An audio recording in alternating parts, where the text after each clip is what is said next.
ਸਤਿ ਸ਼੍ਰੀ ਅਕਾਲ ਵਿਦਿਆਰਥੀਓ। ਜਮਾਤ 12ਵੀਂ ਪੰਜਾਬੀ 94 ਟਰਮ 1 ਅਤੇ 2021-22 ਕੁੱਲ ਸਮਾਂ 90 ਮਿੰਟ ਅਤੇ ਲਿਖਤੀ ਪ੍ਰੀਖਿਆ ਦੇ ਕੁੱਲ ਅੰਕ 40। ਪਾਠਕ੍ਰਮ ਅਤੇ ਅੰਕਾਂ ਦੀ ਵੰਡ ਇਸ ਤਰੀਕੇ ਨਾਲ ਹੈ। ਦੇਖੋ 15 ਅੰਕ ਜਿਹੜੇ ਤੁਹਾਡੇ ਕਾਹਦੇ 'ਚ ਆਉਣੇ ਆ? ਮੱਧਕਾਲੀਨ ਪੰਜਾਬੀ ਕਾਵਿ ਝਲਕਾਂ ਦੇ ਇਤਿਹਾਸ ਕਿਤਾਬ ਵਿੱਚੋਂ। ਇਹਦੇ ਵਿੱਚੋਂ ਕੀ ਆਉਣਾ? ਸੂਫੀ ਕਾਵਿ। ਸੂਫੀ ਕਾਵਿ ਦੇ ਵਿੱਚ ਕਿਹੜੇ ਕਿਹੜੇ ਕਵੀ ਆਉਣੇ ਆ? ਸ਼ੇਖ ਫਰੀਦ, ਵਜੀਦ, ਸ਼ਾਹ ਹੁਸੈਨ, ਸੁਲਤਾਨ ਬਾਹੂ। ਦੂਜਾ ਭਾਗ ਹੈ ਗੁਰਮਤਿ ਕਾਵਿ। ਇਹਦੇ ਵਿੱਚ ਗੁਰੂ ਨਾਨਕ ਦੇਵ ਜੀ, ਗੁਰੂ ਅੰਗਦ ਦੇਵ ਜੀ, ਗੁਰੂ ਅਮਰਦਾਸ ਜੀ। ਤੀਜਾ ਭਾਗ ਹੈਗਾ ਜੀ ਕਿੱਸਾ ਕਾਵਿ। ਇਹਦੇ ਵਿੱਚ ਪੀਲੂ ਅਤੇ ਹਾਫਿਜ਼ ਬਰਖੁਰ ਦਾ 2 ਕਿੱਸਾਕਾਰ ਆਉਣੇ ਆ। ਅਤੇ ਚੌਥਾ ਜਿਹੜਾ ਹੈ ਉਹ ਹੈ ਵਾਰ ਕਾਵਿ। ਇਹਦੇ ਵਿੱਚ ਸ੍ਰੀ ਗੁਰੂ ਗੋਬਿੰਦ ਸਿੰਘ ਜੀ। ਅੱਛਾ, ਨੋਟ ਕਰਨ ਵਾਲੀ ਗੱਲ ਇਹ ਹੈ ਕਿ ਇਹਦੇ ਵਿੱਚ ਇਤਿਹਾਸਕ ਪਿਛੋਕੜ ਵਾਲੇ ਪ੍ਰਸ਼ਨਾਂ ਵਿੱਚੋਂ ਕੇਵਲ ਪ੍ਰਮੁੱਖ ਕਵੀਆਂ ਉਕਤ ਅਨੁਸਾਰ ਵਾਲਾ ਭਾਗ ਸ਼ਾਮਲ ਹੋਵੇਗਾ। ਪ੍ਰਮੁੱਖ ਕਵੀਆਂ ਬਾਰੇ ਇਹਦੇ 'ਚੋਂ ਮੇਨ ਉਹਨਾਂ ਨੇ ਪੁੱਛਣਾ, ਕਵੀਆਂ ਬਾਰੇ, ਕਵੀਆਂ ਦੀਆਂ ਰਚਨਾਵਾਂ ਬਾਰੇ, ਉਹਨਾਂ ਦੇ ਜੀਵਨ ਸੰਬੰਧੀ, ਉਹਨਾਂ ਦੀਆਂ ਪ੍ਰਮੁੱਖ ਸਿਰਜਣਾਵਾਂ ਸੰਬੰਧੀ, ਉਹਨਾਂ ਦੀ ਜ਼ਿੰਦਗੀ ਨਾਲ ਜੁੜੇ ਪ੍ਰਮੁੱਖ ਪੱਖਾਂ ਸੰਬੰਧੀ ਪੁੱਛਿਆ ਜਾਊਗਾ। ਅਤੇ ਇਹ ਭਾਗ ਹੋਊਗਾ 15 ਨੰਬਰ ਦਾ। ਹੁਣ ਦੂਜਾ ਆਪ ਬੀਤੀਆਂ ਕਿਤਾਬ ਆ ਤੁਹਾਡੀ। ਇਹ 'ਚੋਂ 12 ਨੰਬਰ ਦੇ ਪ੍ਰਸ਼ਨ ਆਉਣੇ ਆ। ਪਹਿਲਾਂ 15 ਸੀ, ਹੁਣ 12, ਕੁੱਲ 27 ਹੋ ਗਏ। ਜਿਹੜੇ 12 ਨੰਬਰ ਦੇ ਪ੍ਰਸ਼ਨ ਆਉਣੇ ਆ, ਸਵੈ ਜੀਵਨੀ ਕਿਹੜੇ ਕਿਹੜੇ ਬਈ? ਐਪਟਾਵਾਦ, ਮੁੱਢਲੀ ਅਵਸਥਾ ਤੇ ਮਿਡਲ ਦੀ ਪੜ੍ਹਾਈ, ਧੂੜ ਭਰੇ ਰਾਹ, ਮਨੁੱਖ ਨਾਲ ਮਨੁੱਖ ਦਾ ਮੇਲ ਜ਼ਿੰਦਗੀ ਦੀ ਮਹਾਨ ਘਟਨਾ ਹੁੰਦੀ ਹੈ, ਤਖਤ ਜਾਂ ਤਖਤਾ। 6ਵਾਂ ਹੈ ਸਭ ਦਾ ਪਿਆਰਾ ਸਿੰਬਾ ਅਤੇ 7ਵਾਂ ਮੇਰੇ ਬੱਚੇ ਮੇਰਾ ਬਹਾਦਰਾ। ਇਹ 'ਚੋਂ 12 ਨੰਬਰ ਦੇ ਪ੍ਰਸ਼ਨ ਜਿਹੜੇ ਆਉਣੇ ਆ ਜੀ। ਅਤੇ ਲਾਸਟ ਵਾਲਾ ਜਿਹੜਾ ਭਾਗ ਹੈ ਤੁਹਾਡੀ ਤੀਜੀ ਕਿਤਾਬ ਹੈ ਪੰਜਾਬੀ ਇਲੈਕਟਿਵ ਦੀ, ਉਹ ਹੈ ਸਾਹਿਤ ਬੋਧ। ਸਾਹਿਤ ਰੂਪ ਨੇ। ਇਹਦੇ 'ਚ ਕਿਹੜੇ ਕਿਹੜੇ ਰੂਪ ਆਉਣੇ ਆ ਸਾਹਿਤ ਦੇ? ਬਣਤਰ ਪੱਖੋਂ ਕਵਿਤਾ, ਨਾਟਕ, ਇਕਾਂਗੀ, ਨਾਵਲ, ਨਿੱਕੀ ਕਹਾਣੀ। ਅੱਛਾ, ਛੰਦ ਕਿਹੜੇ ਆਉਣੇ ਆ? ਕਵਿਤ, ਕੋਰੜਾ, ਦੋਹਰਾ। ਅਲੰਕਾਰ ਕਿਹੜੇ ਆਉਣੇ ਆ? ਅਨੁਪਰਾਸ, ਉਪਮਾ ਅਤੇ ਰੂਪਕ। ਰਸ ਕਿਹੜੇ ਆਉਣੇ ਆ? ਸ਼ਿੰਗਾਰ ਰਸ, ਹਾਸ ਰਸ, ਕਰੁਣਾ ਰਸ, ਰੌਦਰ ਰਸ, ਵੀਰ ਰਸ। ਸ਼ਿੰਗਾਰ ਰਸ ਪਿਆਰ ਵਾਲਾ ਜਿਹੜਾ ਸੰਯੋਗ ਅਤੇ ਵਿਯੋਗ ਦੋਨੋਂ ਰੂਪਾਂ ਵਿੱਚ। ਹਾਸ ਰਸ ਤੁਹਾਨੂੰ ਪਤਾ ਲੱਗ ਗਿਆ। ਕਰੁਣਾ ਦਾ ਮਤਲਬ ਤਰਸ, ਰੌਦਰ ਦਾ ਮਤਲਬ ਗੁੱਸਾ ਅਤੇ ਵੀਰ ਦਾ ਮਤਲਬ ਜੋਸ਼। ਕੁੱਲ 13 ਨੰਬਰ ਦਾ ਇਹਦੇ 'ਚ ਆਉਣਾ ਅਤੇ 40 ਨੰਬਰ ਸਾਡੇ ਪੂਰੇ ਹੋ ਗਏ। ਅਤੇ ਪੁਸਤਕਾਂ ਕਿਹੜੀਆਂ ਕਿਹੜੀਆਂ ਨੇ ਜੀ ਸਾਡੀਆਂ? ਆਪਾਂ ਬਿਲਕੁਲ ਨੇੜੇ ਕਰਕੇ ਦੇਖ ਰਹੇ ਹਾਂ ਜੀ। ਮੱਧਕਾਲੀਨ ਪੰਜਾਬੀ ਕਾਵਿ ਝਲਕਾਂ ਅਤੇ ਇਤਿਹਾਸ, ਦੂਜੀ ਆਪ ਬੀਤੀਆਂ, ਤੀਜੀ ਸਾਹਿਤ ਬੋਧ। ਠੀਕ ਹੈ ਜੀ। ਪੰਜਾਬ ਸਕੂਲ ਸਿੱਖਿਆ ਬੋਰਡ ਦੀਆਂ ਇਹ ਕਿਤਾਬਾਂ ਨੇ। ਅਤੇ ਹੁਣ ਆਪਾਂ ਫਟਾਫਟ ਦੇਖ ਲਈਏ ਕਿ ਪੇਪਰ ਦੀ ਬਣਤਰ ਕਿਵੇਂ ਹੋਊਗੀ। ਓਕੇ, ਜਮਾਤ 12ਵੀਂ ਪੰਜਾਬੀ 94 ਟਰਮ 2021-22 ਪ੍ਰਸ਼ਨ ਪੱਤਰ ਦੀ ਰੂਪ ਰੇਖਾ ਦੇਖੋ ਜੀ। ਹੁਣ ਆਹ ਚੀਜ਼ ਬਹੁਤ ਧਿਆਨ ਨਾਲ ਦੇਖਣੀ ਆ ਤੁਸੀਂ। 90 ਮਿੰਟ ਕੁੱਲ 40 ਅੰਕ, ਇਹ ਮੈਂ ਬਾਰ-ਬਾਰ ਕਹਿ ਰਿਹਾ।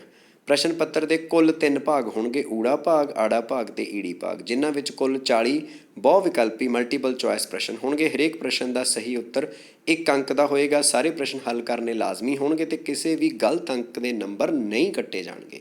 ਵਿਸ਼ੇਸ਼ ਹਦਾਇਤਾਂ ਨੋਟ ਕਰੋ। ਪ੍ਰੀਖਿਅਕ ਵੱਲੋਂ ਪ੍ਰੀਖਿਅਕ ਪੱਖੋਂ ਅਧਿਆਪਕਾਂ, ਵਿਦਿਆਰਥੀਆਂ, ਪੇਪਰ ਸੈਟਰਾਂ ਅਤੇ ਪ੍ਰੀਖਕਾਂ ਲਈ ਵਿਸ਼ੇਸ਼ ਜਿਹੜੀਆਂ ਹੈਗੀਆਂ ਨੇ ਪ੍ਰੀਖਿਆ ਪੱਖੋਂ ਜਿਹੜੀਆਂ ਹਦਾਇਤਾਂ ਨੇ ਉਹ ਕਿਹੜੀਆਂ ਨੇ ਦੇਖੋ ਜੀ।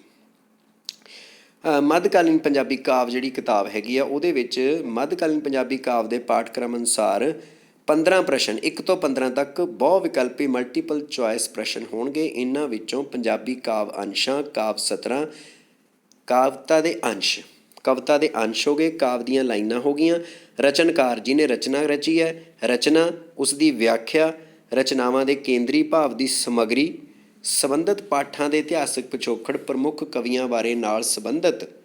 ਠੀਕ ਹੈ ਜੀ।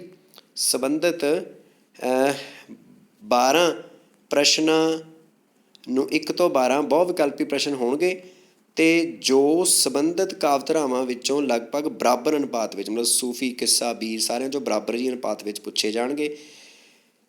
ਇਸ ਵਿੱਚ ਕਿੱਸਾ ਕਾਵਿ ਜਾਂ ਬੀਰ ਕਾਵਿ ਵਿੱਚੋਂ ਇੱਕ ਅੰਸ਼ ਕਾਵਿ ਸਤਰਾਂ ਵਾਲਾ ਬੰਦ ਦੇ ਕੇ ਉਸ ਨਾਲ ਸੰਬੰਧਿਤ 3 ਬਹੁ ਵਿਕਲਪੀ ਪ੍ਰਸ਼ਨ 13 ਤੋਂ 15 ਤੱਕ ਪੁੱਛੇ ਜਾਣਗੇ। ਇਹਨਾਂ ਵਿੱਚੋਂ 1 ਪ੍ਰਸ਼ਨ ਕਾਵਿ ਅੰਸ਼ ਅਤੇ ਕਵੀ ਦੇ ਨਾਂ ਅਤੇ 2 ਪ੍ਰਸ਼ਨ ਉਸ ਕਾਵਿ ਅੰਸ਼ ਦੀ ਵਿਸ਼ਾ ਸਮੱਗਰੀ ਨਾਲ ਸੰਬੰਧਿਤ ਹੋਣਗੇ। ਸਿੱਧੀ ਜੀ ਗੱਲ ਸਮਝ ਲਓ।